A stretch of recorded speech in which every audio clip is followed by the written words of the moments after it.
अगर आपको government job चाहिए तो कंपटीशन लाइन में आप आए तो पेशेंस तो चाहिए। अब बीच में 6 बरस हो गया, 5 बरस हो गया, वो लायक भी नहीं थे कि अब छोड़ सकते हैं। बोले भाई 5 बरस अब आ गया तो अब तो इसको रेटना है जहाँ तक चले जाएगी। लेकिन ये नहीं पता था कि 8 साल लग जाएगा। बहुत हम लोग को प्रताड़ित कर बहुत किया गया आयोग के द्वारा, लेकिन हम लोग को अंततः जीत हुई।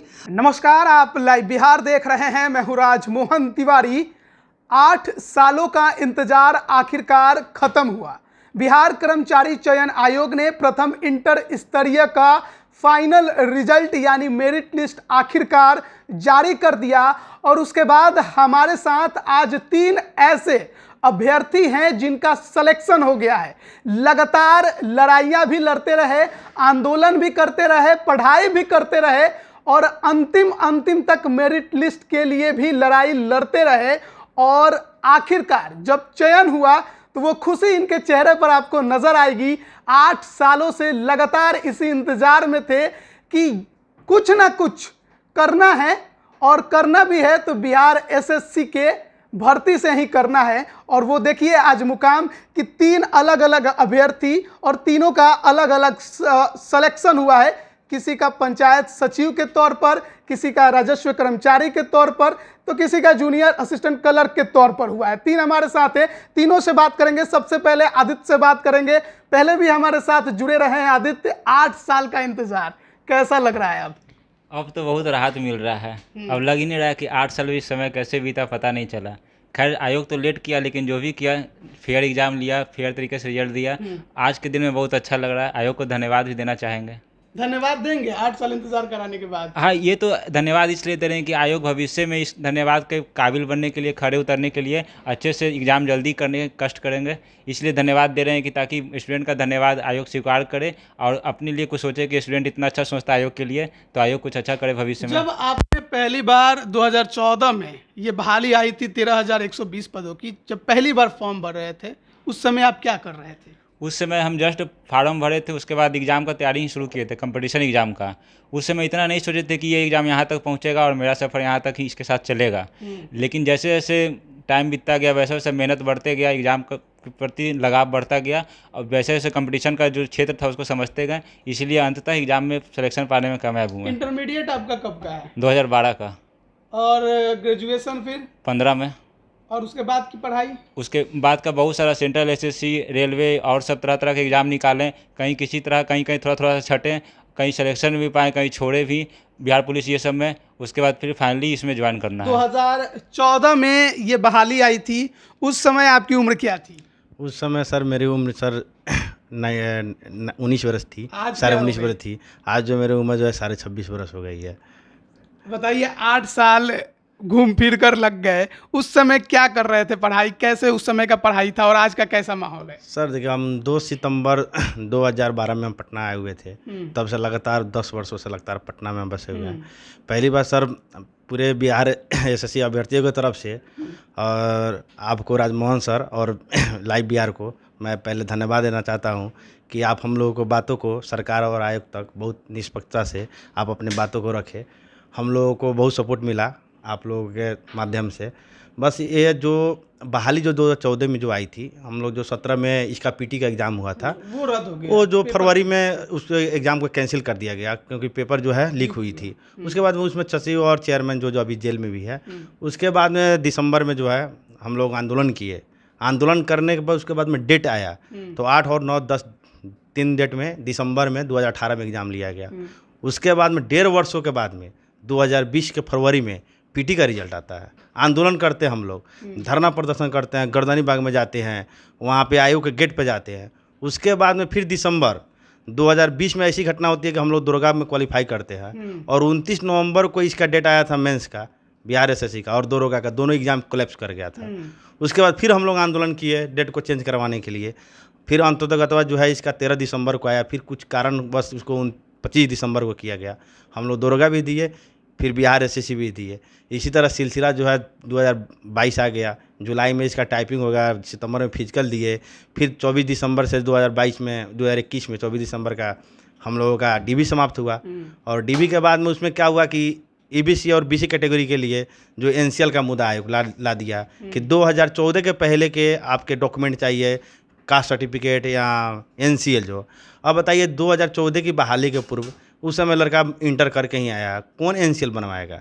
NCL की क्या ज़रूरत है? सरकार का रूल है 3 वर्ष में जो है सबका NCL बदल जाता है, तो बनवाने का कोई औचित्य नहीं है। उसके बाद लड़का अपना एग्ज़ाम दिया, आयोग या बीच में आकर फंसा दिया, हम लोग कोर्ट के रुक गए हैं, कोर्ट के गए, कोर्ट के बाद में हम लोग पॉलिटिकली जो दबाव बनाए, उसके बाद में आयोग जो है बात मानी, उसके बाद हम लोग कोर्ट से जो है केस को वापस लिए।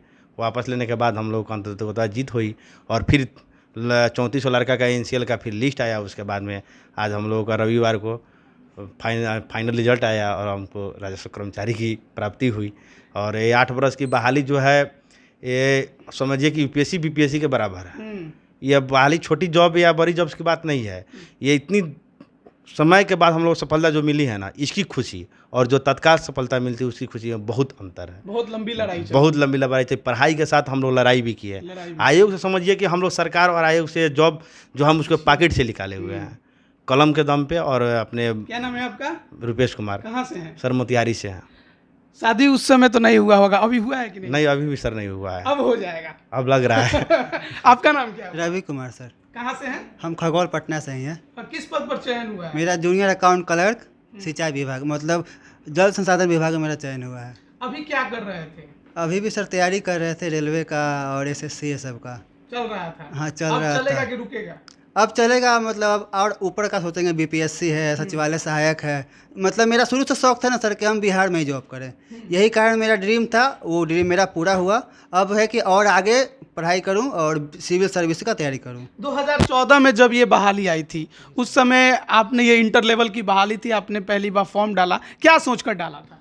यही कि मतलब जॉब हो जाए, सेटल हो जाए, क्योंकि हम लोग मिडिल क्लास परिवार से आते हैं। सपना होता है कि सरकारी जॉब लगे बेटे को, उसी उम्मीद से फॉर्म भरे थे। लेकिन ये नहीं पता था कि 8 साल लग जाएगा, क्योंकि जब मैं फॉर्म भरा था उस टाइम मेरी उम्र मात्र 18.5 साल थी। क्या कर रहे थे उस टाइम? जस्ट इंटर मैंने पास किया था। अच्छा। 2013 में मैंने इंटर पास किया, फॉर्म भरा, लेकिन मैं ग्रेजुएट हो गया, PG में मैंने कर लिया, लेकिन ये बहाली पूरा नहीं हुआ। अंततः 8 साल के बाद, मतलब इतना पेशेंस क्या बोले, मतलब बहुत हम लोग को प्रताड़ित कर बहुत किया गया आयोग के द्वारा, लेकिन हम लोग को अंततः जीत हुई। और इन्होंने भी कहा कि खुशी 8 साल के बाद जो जीत के है ना सर, वो ज़्यादा है, पोस्ट मायने नहीं रखती। जो संघर्ष था हम लोग का, वो संघर्ष सभी का काम आया। जी सर जी। और इसमें बहुत से अन्य लोगों की भी सहयोग रहे, जैसे छात्र नेता दिलीप भी रहे, लगातार आप लोगों के साथ लड़ते रहे। विधायक जो है संदीप सौरभ, वो भी आप लोगों के लिए लगातार लड़ते रहे, तो उन लोगों को क्या कहेंगे? जी सर, मैं लाइव बिहार के जितने भी मेंबर हैं सभी को धन्यवाद देता हूं। और सबसे बड़ी बात दिलीप भैया, अगर दिलीप भैया नहीं रहते तो शायद ये बहाली अभी तक भी पूरा नहीं होती। दिलीप भैया का बहुत बड़ा योगदान है, संदीप सौरभ सर का बहुत बड़ा योगदान है, और छात्रों का जो यूनिटी था ना, वो भी बहुत काम आया। और आयोग जो डिले पर डिले कर रही थी, हम लोग के यूनिटी के कारण ही ये बहाली 22 में पूरी हो गई, नहीं तो हो सकती थी कि ये बहाली और लंबी खींची जाती। तो सभी को मैं धन्यवाद देना चाहूँगा। एक बार फिर से मैं लाइव बिहार के जितने मेंबर हैं सबको मैं धन्यवाद दूंगा कि आप लोग शुरू से हम लोग का साथ देते रहें और वक्त वक्त पे हम लोग की आवाज़ बनते रहें। देखिए 2014 में आप क्या कर रहे थे? जब मैंने तीनों से सवाल पूछा तो मेरे मन में एक और बात घूम रही थी, क्योंकि जब ये फॉर्म निकला था ना, तो मेरे पिताजी ने भी मुझसे कहा था कि बेटा एक फॉर्म निकला है SSC का, भर दो। और उस समय तुरंत ही मैं ग्रेजुएशन फर्स्ट ईयर का एग्ज़ाम देने वाला था, मगध यूनिवर्सिटी से मैं पढ़ाई कर रहा था। 2013 में मैंने इंटर कंप्लीट किया था। पापा ने कहा कि भर दो, लेकिन पता नहीं क्या दिमाग में आया मैं कि मुझे इंटरेस्ट नहीं था सरकारी नौकरी या कभी किसके पीछे भागने का, कभी इंटरेस्ट नहीं रहा, तो मैंने फॉर्म ही नहीं डाला। हालांकि पिताजी से कहा था कि मैंने डाल दिया है, झूठ बोलना पड़ा था उस दौरान। 500 रुपये के आसपास उस फॉर्म के लग रहे थे शायद, लेकिन मैंने फॉर्म नहीं डाला था। लेकिन आज जब उसको देखता हूँ पीछे घूम कर, तो एक चीज़ दिमाग में घूमती है कि अगर डाला होता तो मेरा भी क्या होता। 8 साल इंतज़ार करता, नहीं करता, क्या करता। अभी तो PG कर लिया, जर्नलिज्म कर लिया, तो यहाँ पर एक जॉब कर रहा हूँ। लेकिन क्योंकि मेरा पैशन है तो मैं इसमें ज़्यादा समय देना मुझे पसंद है। लेकिन आदित्य, एक सवाल रहेगा, कुछ ऐसे अभ्यर्थी हैं जो लगातार कमेंट्स कर रहे हैं कि आयोग जो सेंट्रल का NCL है उसे मान्य नहीं कर रहा है। क्या ऐसा भी है? क्या आप लोगों ने में से किसी ने सेंट्रल का NCL दिया है क्या? जी, मेरे रवि भाई सेंट्रल ही दिए थे, उनका एक्सेप्ट हुआ है। और सेंट्रल का कोई इशू नहीं है। वो जो कमेंट कर रहा है वो सिर्फ ऐसे ही बोल रहा है। मार्क्स शो किया जाएगा, जो भी 14,410 डीवी करवाए हैं सबका मार्क्स शो होगा। मार्क्स से आप अपना रैंक का कंपेरिजन कर लीजिएगा और आपको रियल पता चल जाएगा कि माना गया कि नहीं माना गया। जहाँ तक हमारे है, जितना भी अगल बगल कलीग है 20-25 का एनालिसिस किए हैं, सबका न्यू एंसल और सेंट्रल एंसल सब माना गया है, इसलिए इसका कोई मुद्दा ही नहीं है। अच्छा, अभी भी देखा जाए तो लगभग 1700-1800 सीटें खाली रह गई, उसके पीछे क्या कुछ कारण है? सर इसके पीछे कारण ये है कि इसमें फिजिकल पोस्ट जो है 1200, उसमें जो है 5 टाइम्स जो आयोग द्वारा बुलाई गई थी, उसमें टॉपर को लोगों को ज़्यादा मार्क्स वालों को बुलाया गया। तो उनका फर्स्ट प्रेफरेंस जो है पंचायत सचिव राजस्व कर्मचारी था, तो स्वाभाविक है उनको आयोग जो है फर्स्ट प्रेफरेंस देगी, जिसके कारण वो सीटें जो है खाली रह गई। और कुछ सीटें जो है विदेशी भाषा का हो गया, टाइपिंग हो गया, उर्दू अनुवादक का हो गया, कुछ स्टोनो हो गया। इसके कारण ओरिजिनल जो 177 पोस्ट जो है, जो एलिजिबल कुछ कैंडिडेट नहीं मिल पाया, उसको दोबारा में भविष्य में नोटिस निकाला हुआ है आयोग कि कहीं दोबारा में काउंसलिंग के लिए 177 लड़कों को बुला सकती है। फिजिकल के लिए कितना पोस्ट लगभग होगा? फिजिकल के लिए 1200 पोस्ट था, मात्र 40 या 50 पोस्ट भरा हुआ है। फिजिकल का मतलब कि लगभग पोस्ट फिजिकल का ही खाली रह गया है और लगभग 177 लोग ऐसे कैंडिडेट हैं आयोग के पास जिन्हें आयोग आगे भविष्य में कभी काउंसलिंग के लिए बुला सकता है। हाँ, मतलब 250 सीट खाली हैं, उसके लिए आयोग हो सके तो सेकंड लिस्ट तो लगभग 1800 के आसपास खाली है, लेकिन कैंडिडेट अवेलेबल। जी नहीं, मेरा कहना है कि फिजिकल सीट खाली है, लेकिन आयोग के पास फिजिकल पास कैंडिडेट नहीं है। लेकिन जो 250 सीट है उसके लायक आयोग के पास कैंडिडेट है, हो सकता है कि उनका सेकंड लिस्ट में नाम आए। आयोग का ये कहना है, लेकिन वो बाध्य नहीं है, नहीं भी आ सकती है, आ भी सकती है। सेकंड लिस्ट जारी कर भी सकता है, नहीं भी कर सकता है। यानी कि बहुत लोगों का सिलेक्शन अगर नहीं हुआ है तो वो मार्किंग का भी एक आधार रहा। और ज़्यादातर बात यह है कि आप फिजिकल के लिए क्वालिफाइड नहीं थे, उतने लोग नहीं लाए गए थे, और जो क्वालिफाइड हुए फिजिकल में उनको कोई और पोस्ट दिया, इस वजह से ज़्यादा सीटें उधर खाली रह गई। तो खुशी तो है, परिवार वालों का क्या रिएक्शन रहा इस पर? परिवार वाले तो बहुत खुश है, ऐसे खुश है कि दिखा नहीं सकते, लेकिन बहुत अंदर से बहुत खुश है। अच्छा, एक सवाल मेरा रहेगा, आप पंचायत सचिव बनने जा रहे हैं, एक वेब सीरीज बहुत फेमस है पंचायत वेब सीरीज नाम से, देखे हैं? हाँ जी बिल्कुल देखे हैं, 2 बार देखे हैं, दोनों पार्ट देखे हैं। वो बंदा नौकरी करने के बाद भी अभी तक उसको जॉब ही करना है प्राइवेट वाला, यही दिमाग में आपके अभी तो नहीं चल रहा? नहीं, मेरे दिमाग में तो ऐसा नहीं है। मेरे दिमाग में बिहार सरकार का भरपूर सेवा करना है, ईमानदारी पूर्वक सेवा करना है, अच्छे से सेवा करना है। बिहार सरकार में जो भी छोटा मोटा करप्शन होता है, सरकार का सेवा करना है कि बिहार की जनता का सेवा करना है? बिहार सरकार प्लस बिहार का जनता का दोनों का सेवा करना है, क्योंकि सरकार का सेवा होगा तभी तो जनता का भी सेवा होगा। बिहार सरकार में तो आप सेवा देंगे, लेकिन उसके जरिए सेवा तो आप जनता की ही ना करेंगे। अब जन्म प्रमाण पत्र बनवाना है तो जनता का ही बनाना है, मृत्यु प्रमाण पत्र बनवाना है तो जनता का ही बनवाना है। बस एक रिक्वेस्ट है, जो 500-500 रुपए पंचायत सचिव लोग लेते हैं ना, वो मत लीजिए। वही तो हम भी बोल रहे हैं ना, सरकार के नियमानुसार बनाएंगे, ये नहीं कि कोई देगा पॉकेट में डालेगा तो उसको एक्सेप्ट करेंगे। कि 8 साल रगड़ के काम किए हैं, लड़ाई किए हैं, तो भैया घूसो लेना शुरू करेंगे। आप ये गलत बोल रहे हैं, आप ये गलत बोल रहे हैं। ऐसा नहीं होगा, क्योंकि हम लोग ईश्वर यही तो बता रहे हैं, ईश्वर जो भी कैंडिडेट आया है सब पढ़े लिखे फेयर कैंडिडेट आया है, एग्जाम भी फेयर तरीका से हुआ है। तो कोई कितना भी लेट कर लिया हो, लेकिन हम लोग लेट को भूल जाएंगे। आगे का जो भविष्य है बिहार के लिए, बिहार की युवा पीढ़ी के लिए, चाहे बिहार के जनता के लिए, सेवा के तरीका से करेंगे। क्योंकि जो पूर्वज में तरीका से चलते आ गया, पॉकेट में 500 रुपया डालने वाला, वो सब काम हरगिज नहीं करेंगे, क्योंकि हम लोग पढ़े लिखे हैं। पहले की तरह इस वैकेंसी में नहीं हुआ है कि कोई भी क्वेश्चन वायरल हो गया, कोई भी सिलेक्शन पा लिया। इसमें जो भी पहुंचा, जो भी 11,339 लड़का सेलेक्ट हुए हैं, सब मेरिटोरियस छात्र सेलेक्ट हुए हैं। इसलिए हमको नहीं लगता है कि कोई भी इसमें कैंडिडेट है जो कि ऐसा करप्शन वाला काम करेंगे। तो ये सब पक्का है कि एग्जाम फेयर तरीका से हुआ, सबका सिलेक्शन अच्छे लड़का का हुआ, तो इसमें करप्शन धीरे धीरे खत्म होगा बिहार सरकार में। आप पंचायत सचिव के पद से खुश हैं कि आगे भी तैयारी रहेगा? नहीं, पद से तो वर्तमान में खुश है, लेकिन आगे बढ़ना सबका नियम है, प्राकृतिक नियम है, तो हम भी आगे की तैयारी करेंगे।